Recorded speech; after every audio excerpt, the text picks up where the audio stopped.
बातमी सह्याद्री व्याघ्र प्रकल्पातून इथे ब्लॅक पॅन्थर दिसलाय। पहिल्यांदाच ब्लॅक पॅन्थर इथे दिसलाय। चांदोली उद्यानाच्या कोर झोनमध्ये ब्लॅक पॅन्थरचं दर्शन झालंय। ट्रॅप कॅमेऱ्यामध्ये 2 वर्षांची मादी ब्लॅक पॅन्थर चित्रित झाली। अपडेट्स घेऊयात आमचे प्रतिनिधी रणजित माजगावकर यांच्याकडून। रणजित, अभ्यासकांसाठी ही खूप मोठी संधी म्हणावी लागेल।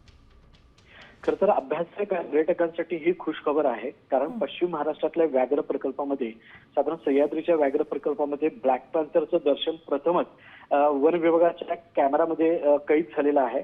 यापूर्वी आपल्याला माहिती आहे 4 वाघ हे विदर्भातून आणले होते आणि पूर्वीचे सह्याद्री व्याघ्र प्रकल्पातले काही वाघ अशी एक साधारण 12ची संख्या या प्रकल्पात झाल्यामुळे आता पर्यटक आणि अभ्यासाचं लक्ष या व्याघ्र प्रकल्पाकडे गेलेलं आहे आणि मोठी संख्या आता या ठिकाणी यायला आपल्याला पाहायला मिळत आहे। त्यामुळे आता ब्लॅक पॅन्थरचं दर्शन झाल्यामुळे अनेक पर्यटक तर आकर्षित होतील, पण देशभरातले अभ्यासक सुद्धा आता सह्याद्री व्याघ्र प्रकल्पात आकर्षक होऊन याचा अभ्यास करतील हे मात्र निश्चित। धन्यवाद रणजित संपूर्ण माहितीसाठी।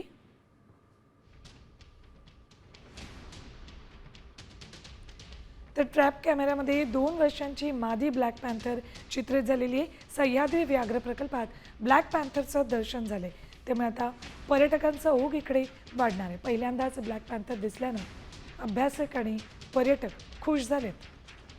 हा फोटो आहे, तिथल्या ट्रॅप कॅमेऱ्यामध्ये ही 2 वर्षांची ब्लॅक पॅन्थर मादी चित्रित झाली।